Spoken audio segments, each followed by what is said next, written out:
Well, howdy there, Internet people. It's Bo again. So, today we are going to talk about Disney and the right, and a message I got, and a truck that I saw. If you don't know the right wing of the United States, there are segments of it. It's not throughout the right wing yet, but it's growing. There are segments of it that are really mad at Disney, and they're taking like little shots at Disney and stuff like that. And I got this message, and some political commentator said something to the effect of, you know, I don't like Disney because I'm a grown man. And the person was like, what do you think of that? And I'm like, what a softball question. Y'all know I like Disney. But it got me thinking about the whole image that the right wing is casting now.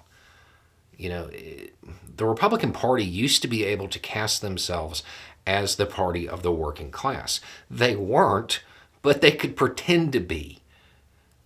Now they're attacking so many things that are just American staples.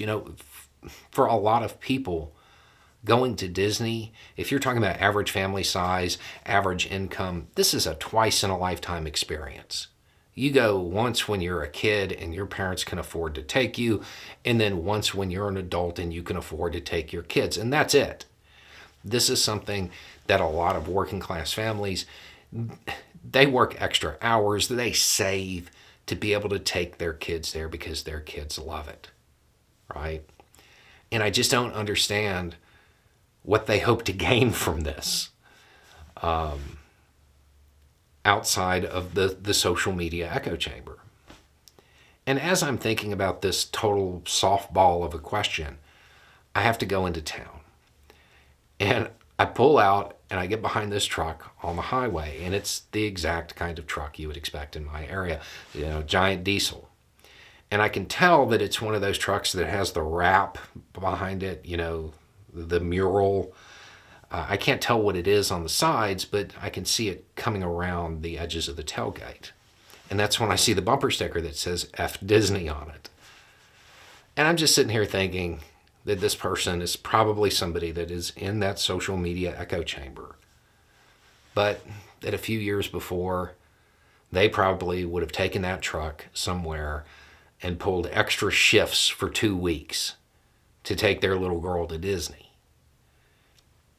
And I'm following it along, and I'm looking at the truck, and then I'm looking at the back window, which, if you don't know, it's very common to have murals in the back windows of a lot of big trucks. And this is exactly what you would expect. It's an American flag, but the stars are replaced with little AR-15s, and the middle stripe turns into the thin blue line, and then it turns into the firefighter thing, and right in the middle is a big old Punisher skull. And I'm sitting here thinking, I'm like, how are you going to have a bumper sticker that says F Disney and then advertise their castle? Not the castle at Disney World, Frank Castle. And for most of those people that have a Punisher skull on their truck, that's the Punisher's name.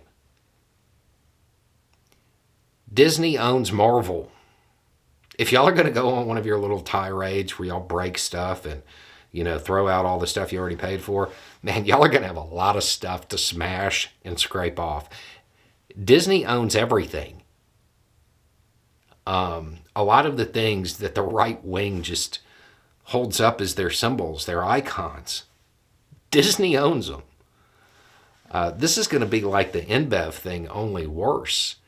If it reaches that critical mass and it turns into a whole, we're not going to buy anything from Disney, and they start smashing stuff on social media, I mean, it's going to be wild.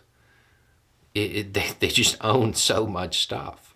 They're going to have a real hard time sorting through the products, trying to figure out what they're allowed to buy because, their betters are angry at Disney. It's a unique thing, but it shows how the Republican Party, they lost touch with the youth of the country. That's obvious. And becoming more obvious as they, try to raise the voting age and stuff.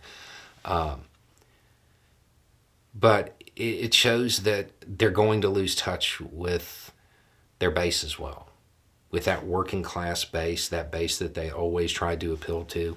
Because as they attack all of these icons that are icons of the traditional American family, which is what they're supposed to stand for, eventually they're going to get pushback. They're going to hit traditions that are just, they're not worth giving up for the social media clicks.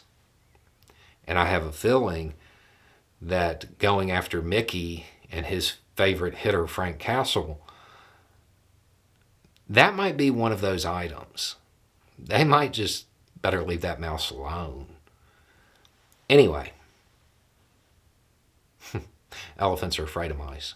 They probably should be. Anyway, it's just a thought. Y'all have a good day.